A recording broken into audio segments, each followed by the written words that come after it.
There are about 590,000 refugees in Kenya, according to the United Nations. With a significant number of these being children, access to quality education has become a challenge. However, private investors such as Vodafone are taking up the initiative to solve the problem by digitizing learning in refugee camps. Take a look. Unlike your typical Kenyan classroom, GREENLIGHT Secondary School not only uses books and pens for learning, but also laptops and tablets. The school, located in Kenya's second-largest refugee camp, Kakuma, is one among few in the region embracing digital learning. The use of these e-readers and tablets in our education has really improved our understanding capacity. First of all, it has eased our revisions, and again, it has helped us in research on information which are not which are not discussed in detail within the books. But by the help of these e-readers together with tablets and network, the wireless network, we really come here in ICT, we browse, and we get all the information required for our understanding. And the other things also, our teachers have found it easy to come and teach us, because they were just teaching something, some were just sleeping in the class, but at least now we are learning, is teaching, and we are just watching some videos. First of all, they are attracting our mind and making the class alert. So hence, we learn very well, we understand. Even it happened in the exam when it's issue about labeling some diagrams, we just get it easy. Learning has become practical. There's that aspect of audio-visual learning, whereby learners can visualize these phenomena they normally learn about in class. And they have acknowledged that it's very easy to remember what you learn by seeing. So ICT learning normally creates a long-term impact in the mind of the student, and retrieval of such information, for example, during examination times, becomes very easy. It also exposes them to a wide scope of knowledge. For instance, talking about these e-readers, they have brought together a very wide catalog. We have so many textbooks compressed into the e-readers. So a learner can get exposed to a wide variety of textbooks, which therefore expands the learner's scope of study, therefore increasing the volume of content he is exposed to. What you see behind us are girls coding. There's girls over here doing machine to machine, learning how to turn streetlights on and off from laptops.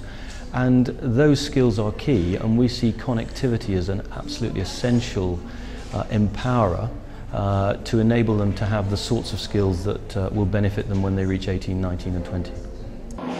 Kakuma hosts 170,000 refugees, of which 55% of them are children. Consequently, access to education remains elusive for a majority of them. In the preschool level, pre-primary school level, we have a participation level of about 38%, which means nearly 60,000 of 3 to 5 year olds are out of school. In the primary school subsector level, we have an enrollment of about 70%. This means that 30% of the eligible 6 to 13 year olds are not attending school. In the secondary school subsector, we only have a net enrollment rate of 2%. So this is an area where we have significant and huge, gaps. To this end, Vodafone Foundation and SAFARICOM launched the Instant Classroom, a free online education portal for teachers and students. With investments of up to $7.3 million, Instant Classroom is now in 27 schools in Africa and training over 600 teachers. Instant Classroom is a classroom in a box, a digital classroom in a box that brings connectivity, content, hardware, all the means of teaching using the internet. And the thing about the internet and the way it's transforming education is people who have very little access to the written word, maybe limited books, suddenly when you bring connectivity, have access to any piece of the written word that's ever been written. And that's going to transform the way we all learn. And Classroom in a Box is about bringing that to schools such as this one here in Kakuma. What SAFARICOM has done within this partnership They provide free connectivity to enable the schools that we've seen today be linked up to the internet to enable a wide range of learning, both teaching and learning, for teachers as well as the learners. The adoption of this program has not only helped in bridging the digital divide, but is also helping mitigate challenges of scarce resources such as books and timely content. Our school has a general population of 1,200 students. Currently we have 25 tablets, and the President has just promised us more tablets on the way. We are grateful, so we are going to have a total of 25 tablets and 20 e-readers.